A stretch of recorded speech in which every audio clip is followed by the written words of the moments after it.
नमस्कार साथियों, राजस्थान ज्ञान धारा में आपका स्वागत है। मैं दीपेश।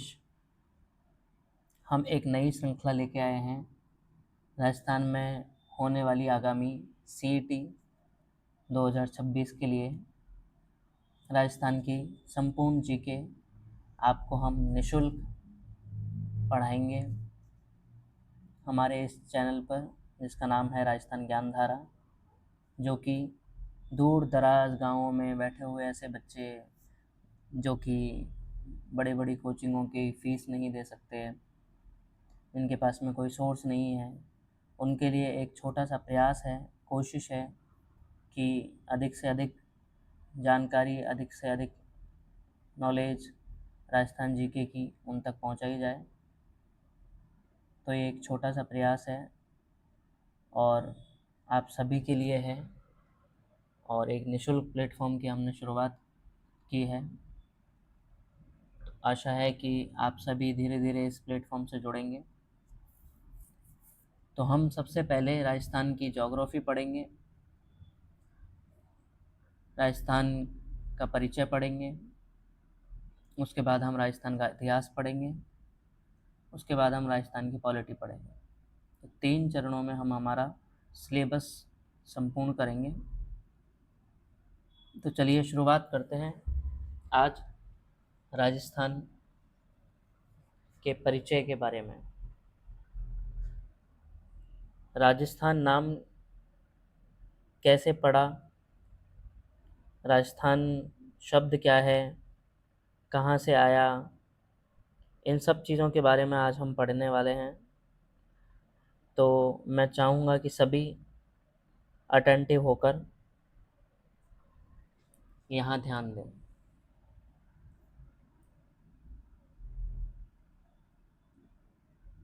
तो जैसे कि मैंने बताया कि राजस्थान का नामकरण,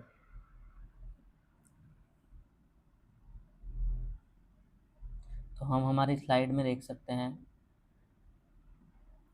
कि प्राचीन जो रामायण है या महाभारत है, ठीक है, हम इधर देखेंगे, ये वाला सेक्शन हम देखेंगे। प्राचीन उल्लेख जो मिलता है राजस्थान का, वो कहाँ मिलता है? ऋग्वेद में, रामायण में और ऋग्वेद में मिलता है। किस नाम से मिलता है? ब्रह्मत और मरुकांतर के नाम से मिलता है। अगर हम शिलालेखों की बात करें तो बसंतगढ़ शिलालेख में सर्वप्रथम उल्लेख राजस्थानादित्य नाम के शब्द के रूप में हमें मिलता है। किस नाम के रूप में मिलता है हमें? राजस्थानादित्य के नाम से मिलता है। मैं वापस आपको बता देता हूँ एक बार।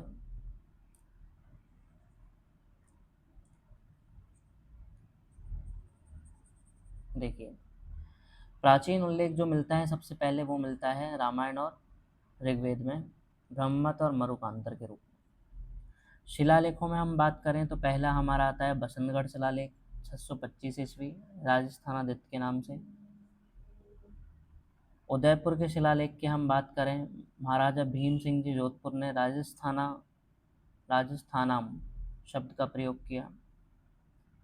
मध्यकालीन इतिहास की अगर हम बात करें तो मुहणोत नैन्सी 600 1600 सॉरी 1643 से 1666 के बीच मुहणोत नैन्सी की जो ख्यात है, जो कि मुहणोत नैन्सी ने लिखी है, उसमें भी राजस्थान शब्द का उल्लेख मिलता है।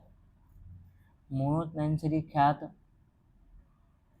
में राजस्थान शब्द का स्पष्ट उल्लेख किया गया है। लेखक वीरभान, जिन्होंने राजरूपक लिखी 1731 में, उसमें भी राजस्थान शब्द का उल्लेख मिलता है। ब्रिटिश काल एवं इतिहासकार की अगर हम बात करें तो जॉर्ज थॉमस 1800 ईस्वी राजपुताना नाम दिया। सबसे पहले राजपुताना नाम जॉर्ज थॉमस ने 1800 ईस्वी में दिया। कर्नल जेम्स टोड, जिनको हम घोड़े वाले बाबा के नाम से भी जानते हैं, annals and antiquities of Rajasthan, the annals and antiquities of Rajasthan, एक कर्नल जेम्स टोड ने पुस्तक लिखी जिसमें राजस्थान को रायथान, रजवाड़ा शब्दों का प्रयोग किया गया राजस्थान के लिए। तो इसी के साथ हम आगे बढ़ते हैं। राजस्थान का सामान्य परिचय। अब हम इसको एक नोट्स पैटर्न में देख लेते हैं। आई होप आपको सबको समझ में आ रहा होगा। ठीक है, देखिए राजस्थान का नामकरण जो हुआ है वो अलग अलग कालांतर में हुआ है, जैसा कि आप देख पा रहे हैं।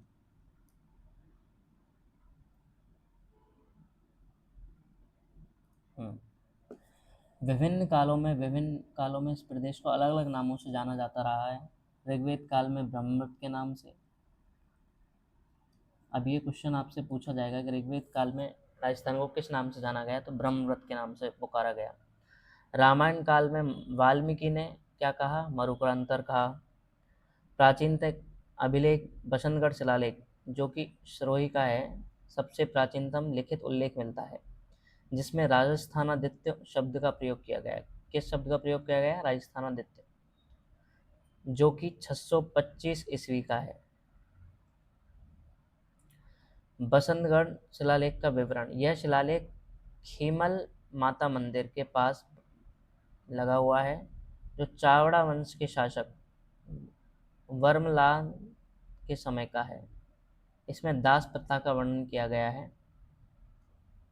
तो ये बसंतगढ़ शिलालेख से रिलेटेड क्वेश्चन तो आज तक आते रहे हैं, पर यह भी पूछा जा सकता है कि बसंतगढ़ शिलालेख किससे रिलेटेड है, तो खीमल माता मंदिर के बाहर लगा हुआ है। सेकंड हम आ जाते हैं राजस्थान शब्द का सर्वप्रथम प्रयोग। सर्वप्रथम प्रयोग अगर हम देखें तो मुहनोत नैन्सी एक लेखक हुए, उन्होंने राजस्थान शब्द का सर्वप्रथम उल्लेख इस ख्यात में किया, जिसको हम बोलते हैं मुहनोत नैन्सी ख्यात। 1643 से 1666 के बीच महाराजा जसवंत सिंह के दरबारी कवि थे, और इन्होंने जो एक ग्रंथ लिखा ये डिंगल भाषा में था। इसी तरह वीरभान जिन्होंने राजरूपक लिखी, उन्होंने भी राजस्थान शब्द का प्रयोग राजरूपक में किया। भीम सिंह जो कि जोधपुर में हैं, सवाई प्रताप सिंह को लिखे पत्र में भी एक राजस्थानाम शब्द का प्रयोग किया गया है। तो आई होप आपको समझ में आ गया होगा। देखिए पहला हम देखें तो मुहनोत नैन्सी ख्यात, राजस्थान शब्द का उल्लेख मिला है। दूसरा हम देखें वीरभान, राजरूपक में भी उल्लेख मिला है। और भीम सिंह जी 1791 में एक पत्र लिखा गया भीम सिंह जी को, उसमें भी राजस्थान शब्द का उल्लेख किया गया है।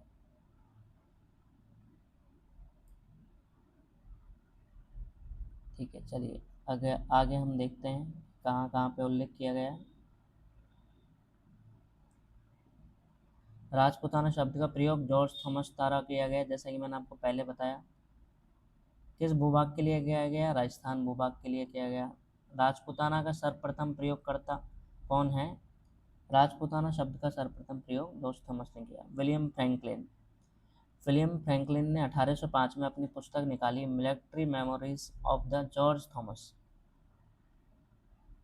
ठीक है, इसमें उन्होंने जॉर्ज थॉमस वह पहला व्यक्ति था जिसने स्वतंत्रता से राजपूताना शब्द का प्रयोग किया। तो राजपूताना शब्द का सर्वप्रथम प्रयोग करने वाला व्यक्ति कौन था? George Thomas. जॉर्ज थॉमस की जो मृत्यु हुई है वो हुई है 1802 में। उनकी पुस्तक जो है लॉर्ड वेलेजली के कहने पर प्रकाशित की गई।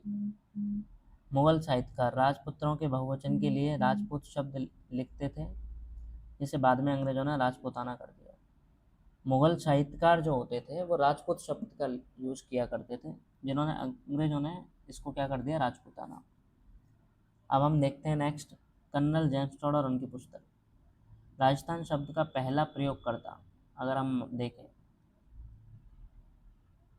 तो कर्नल जेम्स टॉड ने एक पुस्तक लिखी the annals and antiquities of Rajasthan 1829 में। इसमें उन्होंने सर्वप्रथम किस शब्द का प्रयोग किया? राजस्थान शब्द का प्रयोग किया। कर्नल जेम्स टॉड के बहियों के आधार पर, बही मतलब जो उन्होंने लेख लिखे, पुस्तक लिखी, उनके आधार पर राजस्थान को रायथान, रजवाड़ा, ये दो नामों से भी उन्होंने पुकारा। किसने? कर्नल जेम्स टॉड ने। The annals and antiquities of Rajasthan the central and western Rajput states of India, इसका ही एक दूसरा नाम है जिसमें भी राजस्थान शब्द का जिक्र किया गया है। ये 2 भागों में प्रकाशित हुई 1829 और 32 में। विलियम क्रुक द्वारा इसे संपादित किया गया। टोड ने पुस्तक के दोनों खंड इंग्लैंड में राजा जॉर्ज चतुर्थ और विलियम चतुर्थ को समर्पित किए। हिंदू अनुवाद जो इसका किया था वो किया था G.H. ओझा, गौरी शंकर हीराचंद्र ओझा ने। अब हम लास्ट इसकी जो स्लाइड है उस पर आते हैं। कर्नल जेम्स टॉड ने दूसरी पुस्तक the travels in western India 1839 में लिखी, जो पत्नी जूलिया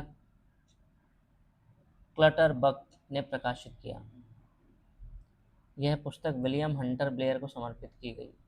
इसमें भी हमें राजस्थान शब्द का प्रयोग देखने को मिलता है और हमें राजस्थान के एकीकरण के दौरान पहली बार 25 मार्च 1948 को राजस्थान शब्द जुड़ा।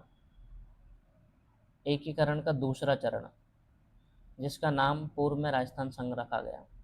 तो हम कह सकते हैं कि एकीकरण के दूसरे चरण में सबसे पहले राजस्थान नाम हमारे संज्ञान में आया। राजस्थान शब्द को संवैधानिक मान्यता कब मिली? राजस्थान शब्द को संवैधानिक मान्यता मिली 26 जनवरी 1950 को, जब हमारा संविधान लागू हुआ। राजस्थान का वर्तमान स्वरूप जो आया वो आया 1 नवंबर 1956 को। राजस्थान दिवस 30 मार्च को मनाया जाता है। हालांकि अभी अगर आप देखा जाए तो हमारे वर्तमान मुख्यमंत्री ने घोषणा की थी कि चैत्र शुक्ल प्रतिपदा मतलब पहली डेट जो हमारी होती है चैत्र मास की, उसको हम राजस्थान दिवस मनाएंगे। राजस्थान का गठन 7 चरणों में हुआ। 18 मार्च 1948 से शुरू होकर 1 नवंबर 1956 तक। तो आज हमने राजस्थान के बारे में इसका परिचय जाना। हम इस स्लाइड को वापस नेक्स्ट क्लास में आपको रिवाइज करवाएंगे। मैं आशा करता हूँ कि राजस्थान का एक संक्षिप्त परिचय आपको मिल गया होगा। हमारा राजस्थान ज्ञानधारा के नाम से RGD के नाम से एक टेलीग्राम पेज है, वहाँ पर आपको ये PDF एज इट इज़ मिल जाएगी। आज के लिए इतना ही। धन्यवाद। मैं दीपेश व्यास आप सभी का शुक्रिया करता हूँ कि आप इस चैनल से जुड़े और निःशुल्क राजस्थान जीके की कक्षाओं के लिए सिंपल लैंग्वेज में सिर्फ नोट्स मेकिंग पैटर्न पे जो कि एग्ज़ाम में क्वेश्चन आते हैं उस तरह से हम पढ़ाएंगे ताकि आपका एक क्विक रिवीजन हो सके। तो इस बैच का नाम भी हमने रखा है क्विक राजस्थान जीके CET 2026। तो आप ज़्यादा से ज़्यादा लोगों को इसके साथ जोड़िए, हमारे चैनल को सब्सक्राइब करिए। धन्यवाद।